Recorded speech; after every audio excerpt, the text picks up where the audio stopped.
Away goes a champion. Vengeance of Rain fights in. Won by some of the great gallopers of recent times, the Hong Kong Cup holds a special place in world racing. After years of foreign dominance, the local brigade has risen to the challenge of late, winning the last 4 editions to keep the prize trophy on home soil. And again in 2015, the locals boast several worthy contenders.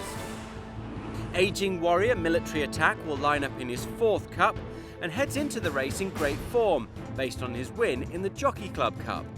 You know, the win was a good win, but he's a little bit older now. He's had a few problems, so he's had to nurse him through them.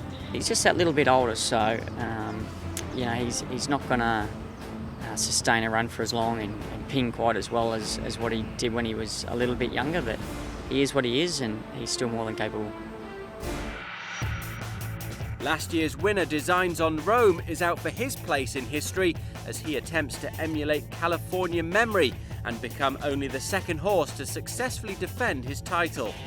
After undergoing surgery at the back end of last season, he returned to the track with a solid 6th placing in the Jockey Club Mile and will relish the step up to his favourite distance of 2,000 metres.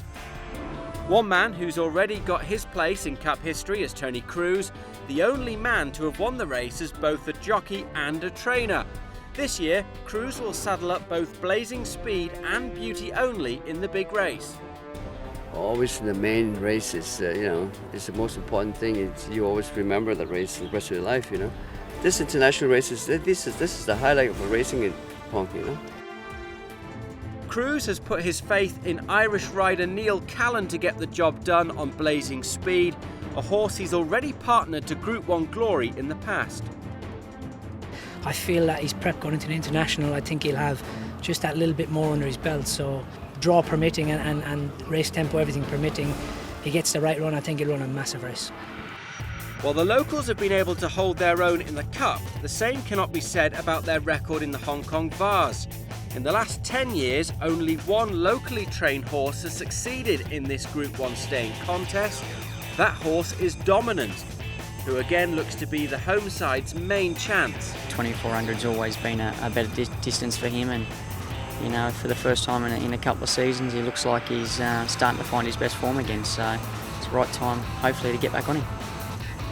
With overseas rivals like Australia's Criterion, Japan's Stefanos and Irish star Free Eagle all bound for the international meeting, both the Cup and the Vase will be fiercely competitive events on what looks set to be a vintage year for the Longines international races.